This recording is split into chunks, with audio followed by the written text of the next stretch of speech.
कुछ आईपीएसी नाम अभी बचा था, उसको आप लोग देख लीजिए। जैसे ये है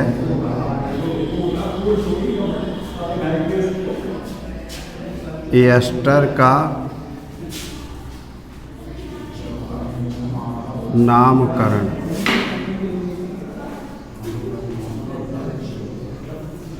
इसमें जैसे देखिए ये है CH3 COOCH3, तो ये मेथिल है, इसको पहले लिख देंगे। और फिर इसका जो एडिशनल एल्केन होगा उसको OH जोड़ देंगे।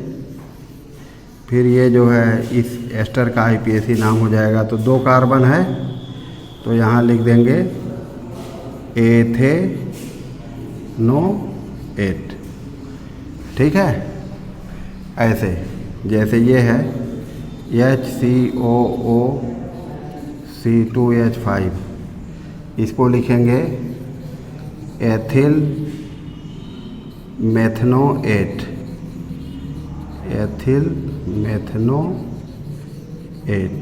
ये इसका आईपीएसी नाम है। ये सब एस्टर है। और देखिए जैसे ये है, यहाँ OH जुड़ गया है और ये है C2H5। ठीक है, तो इसको लिखेंगे 2-हाइड्रॉक्सी। और ये एथिल है, इसके बाद एथिल, और क्या है, 2 कार्बन है इसमें, एथिल एथनोएट, ऐसे लिखेंगे। कुछ और इसका एग्जाम्पल देख लीजिए।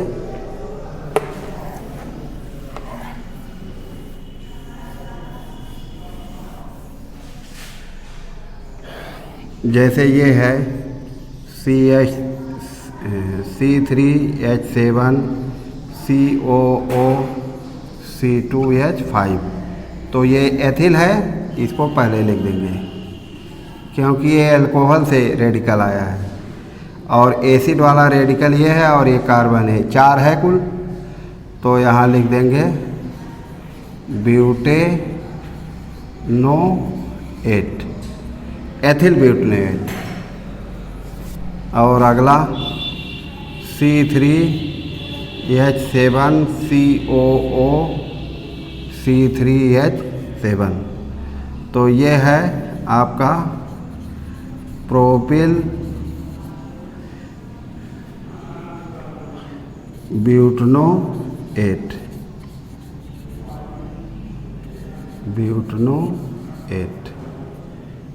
ठीक है, यही इसका नाम है।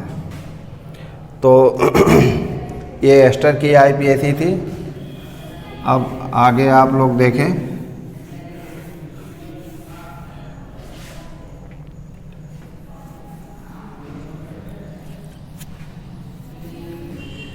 इसका क्या नाम है, ईथर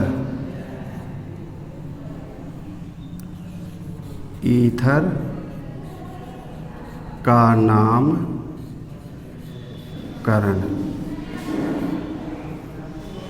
तो ईथर का जनरल फार्मूला ROR होता है, और इसमें हम जो सरल एल्किल रेडिकल होता है उसमें ऑक्सी जोड़ते हैं और दूसरे के एडिशनल एल्केन का नाम लिखते हैं। यही इसके लिए रूल है। तो देखिए ये है CH3OCH3, तो इसको हम लिख देंगे मेथॉक्सी मेथेन। दोनों रेडिकल समान है, इसलिए क्या लिखेंगे, मेथॉक्सी मेथेन।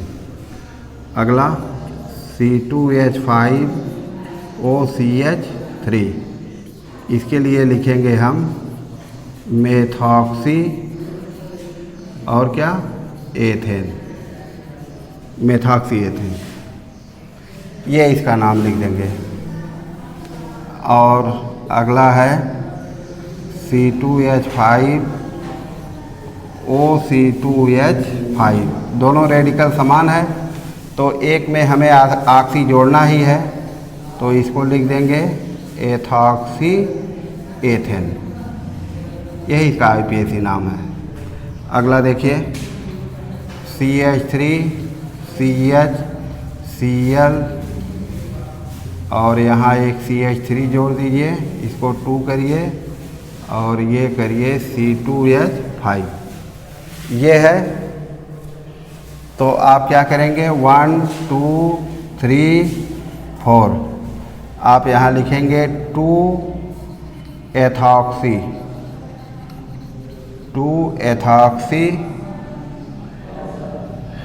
और 3 क्लोरो और क्या ब्यूटेन,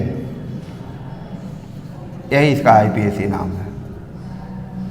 क्या 2 एथॉक्सी 3 क्लोरो ब्यूटेन, क्योंकि ये मुख्य श्रृंखला में 4 कार्बन है इसलिए इसका एडिशनल एल्केन क्या होगा, ब्यूटेन ही होगा।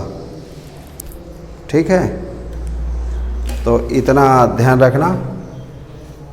अब आप लोग जो है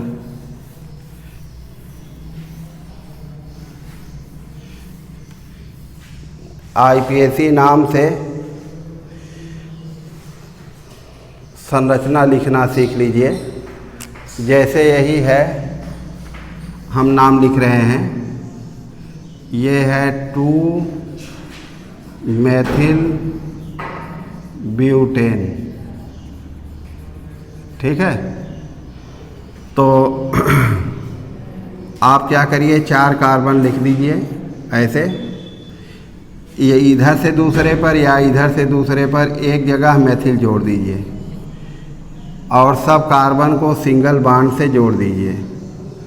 आप जानते हैं कि कार्बन की वैलेंसी कितनी होती है, 4 होती है, तो इसको 3 हाइड्रोजन दीजिए क्योंकि एक यहाँ साइड से मिला है। इसके पास 3 ऑलरेडी है इसलिए 1 हाइड्रोजन, यहाँ 2 हाइड्रोजन और यहाँ 3 हाइड्रोजन, यही इसका संरचना सूत्र है। इस IPAC नाम का संरचना सूत्र यही है। अब हमको लिखना है 2,3 डाई क्लोरो और क्या ब्यूटेन, तो इसको लिखना है तो आप 4 कार्बन ऐसे लिख दीजिए, ये दूसरे पर 1 क्लोरीन, तीसरे पर 1 क्लोरीन और सबको सिंगल बॉन्ड से जोड़िए। यहाँ 3 हाइड्रोजन, यहाँ 1 हाइड्रोजन, यहाँ 1 और यहाँ 3, यही इसका स्ट्रक्चर है। अगला हमको मान लीजिए लिखना है प्रोपेनॉल 2, तो आप क्या करेंगे 3 कार्बन ऐसे लिख दीजिए, दूसरे पर ऑल2 कह रहा है ना, यानी दूसरे कार्बन से 1 OH जोड़िए और बाकी सबको सिंगल बॉन्ड से जोड़ दीजिए। हम जानते हैं कि कार्बन की वैलेंसी 4 होती है, इसके वैलेंसी की कंडीशन इसके पहले हम आपको बताए थे, चाहे आप ऐसे लगाएं या आप 1 डबल कर दें, 2 सिंगल कर दें, या आप 1 ट्रिपल कर दें और 1 सिंगल कर दें। इसी में से कोई आपको अप्लाई करना है तो सिंगल वाला ही है ही। यहाँ 3 हाइड्रोजन आप लगाएंगे, यहाँ 1 लगाएंगे क्योंकि इसकी 3 वैलेंसी ऑलरेडी है, 1 नीचे और 2 साइड में आप देख रहे हैं, और यहाँ भी 3 क्योंकि इस कार्बन की वही कंडीशन है जो इसकी है, यानी एक ही वैलेंसी इसको साइड चेन से मिली है। तो आप ये स्ट्रक्चर ऐसे लिखेंगे। अगला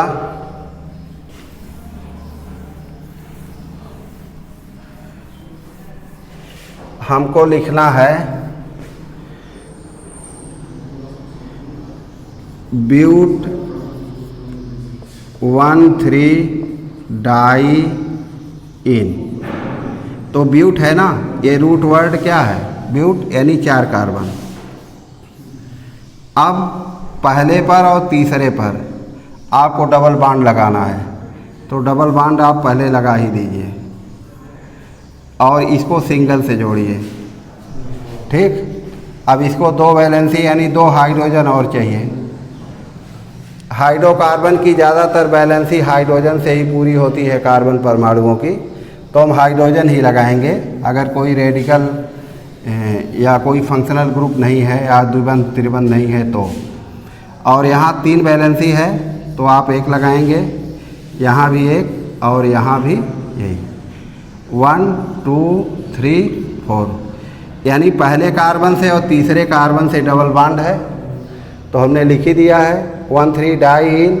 और ये कहाँ है, ब्यूटेन की श्रृंखला में, तो ये ब्यूट है उसके लिए। अगला